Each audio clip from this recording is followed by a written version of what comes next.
بسم اللہ الرحمن الرحیم۔ ہزاروں سال پہلے کی بات ہے۔ نمرود نام کا ایک بادشاہ کی حکومت تھی۔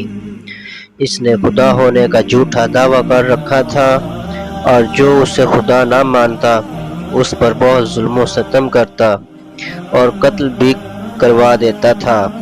اس دور کے نبی حضرت سیدنا ابراہیم علیہ السلام بھی نمرود کو خدا نہ ماننے کی وجہ سے آگ میں ڈالے گئے، مگر اللہ پاک کے حکم سے وہ آگ آپ علیہ السلام کے لیے ٹھنڈی ہو گئی اور آپ محفوظ رہے۔ قحط سالی آپ علیہ السلام کو آگ میں ڈالے جانے کے کچھ دن بعد سخت قحط پڑا اور کھانے پینے کا سامان ختم ہو گیا۔ لوگ نمرود کے دربار میں جا کر اناج کی درخواست پیش کرتے، جواباً نمرود ان سے اپنے خدا ہونے کا اقرار کرواتا۔ جو اسے خدا مانتا اسے اناج مل جاتا اور جو نہ مانتا اسے خالی ہاتھ جانا پڑتا۔ حضرت سیدنا ابراہیم علیہ السلام بھی اناج لینے نمرود کے پاس پہنچ گئے۔ نمرود نے پوچھا، تمہارا رب کون ہے؟ فرمایا، میرا رب وہ ہے جو زندہ کرتا اور موت دیتا ہے۔ یہ سن کر نمرود بولا، یہ قدرت تو میرے پاس بھی ہے۔ یہ کہہ کر اس نے 2 قیدی بلوائے، ایک کو چھوڑ دیا اور ایک کو قتل کروا دیا۔ آپ علیہ السلام نے نمرود کی کم عقلی دیکھ کر فرمایا، میرا رب مشرق سے سورج کو نکالتا ہے، اگر تو خدا ہے تو مغرب سے سورج نکال کر دکھا۔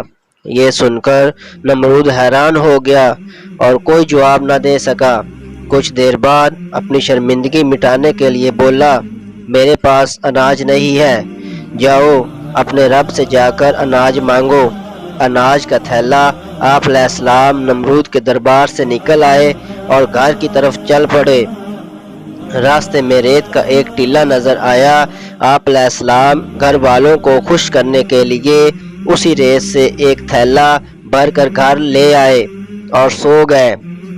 اللہ کی شان دیکھیے کہ آپ کی بیوی حضرت سارہ رضی اللہ تعالی عنہا نے تھیلا کھولا تو وہ آٹے سے بھرا ہوا نکلا۔ انہوں نے فوراً روٹیاں بنائیں اور آپ کو جگایا۔ روٹیاں دیکھ کر آپ علیہ السلام بولے، یہ کہاں سے آئیں؟ انہوں نے کہا، یہ اسی آٹے سے بنائی ہیں جو آپ تھیلے میں بھر کر لائے تھے۔ آپ علیہ السلام سمجھ گئے کہ اللہ پاک کی طرف سے ریت آٹے میں تبدیل ہو گئی۔